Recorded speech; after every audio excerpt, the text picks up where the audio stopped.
कविवर्य नारायण सुर्वे, कविकट्टा आणि आयटक संघटना यांच्या संयुक्त विद्यमाने गुरुवारी 6 ऑगस्टला संध्याकाळी 6ला काव्यकट्टा काव्यमेळावा आयोजित करण्यात आला आहे.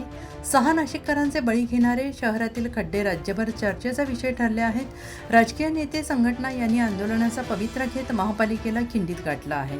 राजकीय नेत्यांमध्ये आरोप प्रत्यारोपांचा कलगीतुरा रंगलेला आहे. काव्यमेळाव्याच्या माध्यमातून कवींनी खड्ड्यांवर भाष्य करण्याचं ठरवलं आहे. नाशिकचे खड्डे की खड्ड्यातले नाशिक ही या काव्यमेळाव्याची थीम राहणार आहे. कवितांबरोबरच रॅम्प सॉन्ग देखील सादर करता येणार आहे. ज्येष्ठ साहित्यिक गंगाधर अहिरे अध्यक्षस्थानी राहणार आहेत. कॉम्रेड राजू देसले मार्गदर्शन करणार आहेत. गझलकार बाळासाहेब गिरी निवेदकाची सूत्र सांभाळणार आहेत.